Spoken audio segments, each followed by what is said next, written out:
Good morning, afternoon, and evening all. This is Yorkie with episode 16 of my in-depth track guide series, and this week we are taking a look at the Buddh International Circuit from India. We're going to be following the usual video format, starting off with the breakdown, then going into both a dry and wet hot lap, and then finally a setups at the end of the video. So without further ado, let's get straight into it. Okay, so we're going to start off by going into the breakdown then, and we're getting control of the car pretty much just before the final corner. You basically just want to take the usual racing line through it, break out the 100-meter board, throw the car in, and just basically try and get good traction coming out of the exit. Use the curves as soon as you can, get the DRS open at the activation point, and drain the curves to the start-finish line. We're going to bring the car slowly over to the left-hand side of the track, ready for turn 1, and we're looking for our braking point just before the 100-meter board. It's about 120 meters before the corner. We're going to be shifting from 7th gear down into 1st, so you're basically going to hang to the left-hand side of the track, get the car slowed down, and then throw the car in. It is quite easy to lock the front wheels coming into this corner, so bear that in mind whilst braking. So, sticking to the left hand side, as we get past that white line that runs across the width of the track, that's our turning point, and we're basically aiming to clip the inside curb just here, just shy of the orange curb on the inside there. Your apex speed should be about 80 miles per hour, which equates to 130 kilometers per hour, and from this point onwards, you should be balancing the throttle around about 20-30%, letting the car drift over to the outside curb, over to the left hand side of the track, ready to take turn 2 that follows. So balancing the throttle should be full throttle from this point as you run the curb, full throttle through turn 2, and we now come up to turn 3. About 80 meters before the corner, just after we pass the 100-meter board, you basically want to brake in a straight line. Once again, very easy to lock the front wheels coming into this corner. You want to get the car slowed down well before turning in, so we're going to be shifting from 5th gear down into 1st. The idea of this corner is basically just to try and turn in as late as possible and hook up a late apex and just straight line that exit and get a good run coming out of the corner. So doing exactly that, turning in now to the inside curb, we're looking for our apex point just past the bollard, just to the left hand side of it, just here with an apex speed of 55 miles per hour, which equates to 90 kilometers per hour. You want to try and get as close to the bollard as possible without obviously clipping it, as that can unsettle the car. Also try and avoid the curb as well, ever so slightly, just to try and maintain that balance. Coming out through the exit, basically just going to unwind the wheel, get it straight as soon as possible. Once you get up into 2nd gear, you should be full throttle. Once you get into 3rd, that's when you're going to start draining about 50-55% of your curves. Open up your DRS as you come past the activation point, coming down this long back straight, and we're just going to keep to the left hand side, ready for turn 4. So coming into the braking zone now, we've just gone flying past the 150 meter board. We're about 130 meters before the corner. This is the start of our braking zone. We're going to be shifting from 7th gear all the way down into 1st. You need to try and get the car slowed down, but the track is quite wide, so it gives you a little bit of extra breathing room. We're going to try and keep to the left hand side of the track as well, till as late as possible. Shifting down through the gears at the 50 meter board, we're going to start turning the car in, and you're aiming for the bollard on the inside. So you should be aiming to clip this point just here, just to the left of the bollard on the curb. Your apex speed should be about 70 miles per hour, which equates to 110 kilometers per hour. It seems like a relatively late apex at this point just here, which gives us a nice good exit coming out of this corner. So being just shy of the apex at the moment, we're going to unwind the wheel, let the car drift over to the outside curb, get the wheels straight as soon as possible. We're then going to drain about another 20-30% of our curves as we come down this short straight down into the 2nd sector. You want to get over to the right hand side of the track, ready for this turn 5. There's no real reference to use as the start of the braking zone, it's more just judged on feel and rough predictions. But we're going to be shifting from 6th gear down into 4th. It's actually quite a short braking zone, it's just literally just a case of giving a short stab of the brake, throwing the car in, dropping down 2 gears. So doing exactly that, you're aiming to hook up the inside curb just here. This is your apex point, and your apex speed should be about 135 miles per hour, which equates to 215 kilometers per hour. At this point, you want to be balancing the throttle around about 60-70%. You don't want to get hard on it too aggressively, as it kind of doubles into a second left-hander just here, and you need to get the car slowed down for that. So as we come out wide, heading towards the outside curb, this is where you're basically going to start lifting off and also start braking again. You're basically going to drop from 4th gear down into 3rd. It's quite a short, shallow braking zone. It's not really aggressive and hard on the brakes, you're kind of more just feathering it ever so slightly, just getting the car slowed down quite nicely. So doing exactly that and being very patient with the car, we're going to let it drift into the inside curb. This is your apex point just here, and your apex speed should be about 105 miles per hour, which equates to 170 kilometers per hour. And from this point here, you should be starting to think about the transition into the right-hander that immediately follows. But as you can see, we're still giving it full steering lock. So coming out through the exit of this corner, you should be starting to balance the throttle. We're then going to transition over into the right hand side of the track, basically just letting the acceleration of the car coming out of the corner bring us over onto the curb quite nicely at this point just here. Your apex speed should be about 105 miles per hour again, which equates to 170 kilometers per hour. And you should be bringing the throttle back in more and more. You should be about 60, 70, pushing 80% at this point, coming full throttle out of the corner and letting the car drift over to the left hand side of the track. We're then going to literally just throw the car into the apex of turn 8, hooking up the inside curb just here. Your apex speed should be about 145 miles per hour, which equates to 235 kilometers per hour. The entry to this corner is completely flat out, and providing that you've got the line right through this corner and also into the entry of turn 9, that the left-hander that immediately follows, you should be able to do both flat out. Although I ever so very slightly lift here on the transition just to make sure that I hook it up quite nicely, which is exactly what I do just here. This is the apex point you should be clipping with your front left wheel with an apex speed of about 140 miles per hour, which equates to 225 kilometers per hour.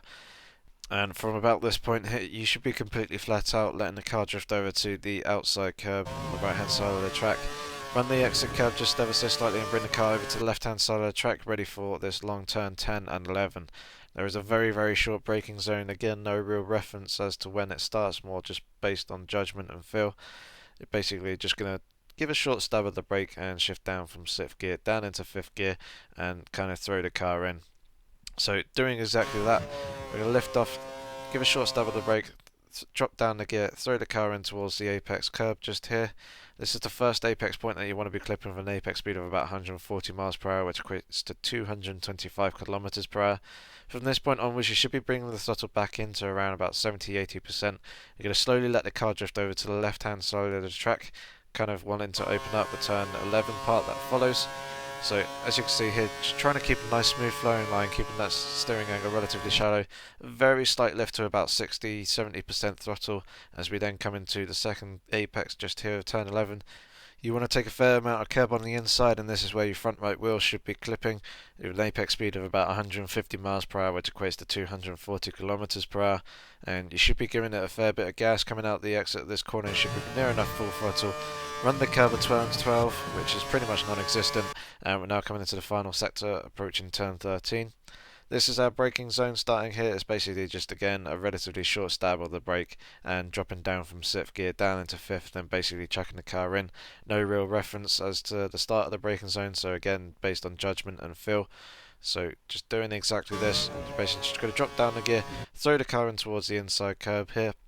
Run the curb on the inside, and this is your apex point with an apex speed again at 150 miles per hour, which equates to 240 kilometers per hour. You kind of want to balance the throttle around about 60-70% at this point. You don't want to go hard on the accelerator, as turn 14 immediately follows, which is a quick right-hander. So trying to keep to the middle of the track, doing exactly that, transitioning over now into this right-hander here. This should be completely flat out, but again, your apex speed should be about 150 miles per hour, which equates to 240 kilometers per hour. Like I said, completely flat out through this corner, so you basically, as you come through this apex, you want to let the car drift over to the left hand side of the track. Try and get that wheel as straight as possible to try and maximise the speed coming out the exit. Run the curb on the exit as we pass underneath this fly Emirates board, keeping to the left hand side of the track. Braking point is just here, it's roughly about 70 metres before the corner. We're shifting from 6th gear down into 3rd gear, basically just as we pass underneath the shadow here. This is our start of our braking point. So keeping to the left hand side of the track, shifting down the gear. As soon as we get to that 50 metre board, we're going to start turning in. You're aiming to hook up the inside curb roughly just here with an apex speed of 105 miles per hour, which equates to 170 kilometers per hour. It's a relatively fast and flowing corner, so basically just hooking up this inside curb, bringing the throttle roughly about 60-70%, and we're going to let the car drift out wide quite nicely, unwinding the wheel, trying to maximise the speed upon the exit. So doing exactly that, running the outside curve ever so slightly. We're going to bring the car back over to the right hand side of the track, ready for the final corner. We've just passed the 100 metre board and we're about 75 metres before the corner is the start of our braking zone. We're going to be shifting from 5th gear down into 1st gear, and again it kind of widens at the entry, so you can turn in relatively late and you've got a fair amount of breathing room just in case you do make a small lock up or a slight mistake. So hanging to the right hand side of the track, turning just after the 50 metre board, you're aiming to hook up the inside curb. Roughly aiming to clip this flat part just here with an apex speed of about 65 miles per hour, which equates to 105 kilometers per hour. Coming out through the exit, you should be bringing the throttle back in, unwinding that wheel, letting the car drift over to the right hand side of the track to run the exit curb. Once you get up into second gear, that's when you should be full throttle, and of course you want to start draining the rest of your curves down to the start finish line, opening the DRS at the activation point and completing your lap of the Buddh International Circuit. So that was the breakdown then. We're now going to move on to the dry hot lap, which is exactly the same lap that I just showed you there, but in real time without any editing and without me talking over the top. So enjoy the sounds and get a good feel of the speed and throttle inputs.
Okay, so that was the dry hot lap. We're now going to move on to a wet hot lap as well. So pretty much exactly the same approach to the final corner as it was in the dry. Just get the car slowed down before the entry to the corner, try and get a good exit, and obviously start draining the curves down towards the start finish line. We're going to let the car slowly drift over to the left hand side of the track, ready for turn 1. And we're going to be braking about 5-10 metres earlier than it was in the dry. Basically just make sure to get that car slowed down, hook up the inside curve quite nicely, watch the throttle upon the exit. Turn 2 is again completely flat out and the same braking point as it was in the dry for turn 3. Hooking up that late apex, watch again the traction coming out the exit, make sure to try and reduce any of that wheel spin. You're then going to drain about 60-70% of your curves this time as we come down along this back straight, as we've got no DRS and we want to reach that top speed as soon as possible. We're going to keep to the left hand side of the track, ready for the braking zone of turn 4. Our braking point is just as we pass the 150 metre board. Get that car slowed down. Again, watch the traction upon the exit. We're now actually going to drain the rest of our curves down this short straight as we come into the second sector. Exactly the same braking point as it was in the dry, and same approach again. Just try and get the car patiently slowed down through turn 7. Coming into turn 8 and then to turn 9. Pretty much exactly the same approach again, but ever so slightly lifting off, ever so slightly more. Turn 10, just watch the throttle coming out upon the exit, not quite full throttle. Slight lift again into turn 11, should be full throttle from this point. Again, shifting down just one gear, try and hook up both curves, completely flat out through turn 14. And again, same braking point for turn 15 here, try and hook out that inside curve, drive the car throughout the exit. Unwind that wheel, bring the car over to the right hand side of the track for the final corner, braking at the 100 metre board this time, hooking up that inside curve quite nicely, and it's just keeping the car to the right hand side of the track down to the start finish line. So those are the hot laps that are now complete. We're now going to move on to the setups of this video, and these were the setups that I used in the hot laps. So starting off with the dry area, it was a 2-2 on both ring angles, 48-52 balance on the braking, high on pressure on standard and size. Anti-roll bar balance was an 8 on the front, 1 on the rear. Suspension ride heights were a 1-1 and then a 5 and a 1 for spring stiffness. Those are the gear ratios that I was using in miles per hour. Then again, of course, the gear ratios in kilometers per hour just there for you. And then finally the toe and camber settings, you probably know these, all the way to the left in the front and then fairly far left on the rear, toe left as default. So moving on to the wet lap, it was a 3-2 on aero. Our braking balance, it was a 48-52 and medium standard. Our actual balance was a 7 and a 1 this time. Again, our suspension ride heights were a 1-1 and then a 5-1 on spring stiffness. And then we have the gear ratios in miles per hour. And then finally the gear ratios in kilometers per hour, and very last but not least, the toe and camber settings, which are exactly the same as the dry except for slightly less camber on the rear. So that's going to conclude it for this in-depth track guide episode. If you enjoyed it, please give it a rating. If you have any comments or questions, feel free to leave them below. And of course, don't forget to subscribe to my channel and also my Twitter feed for more news and content in the future. I shall hopefully see you soon, guys. Take care.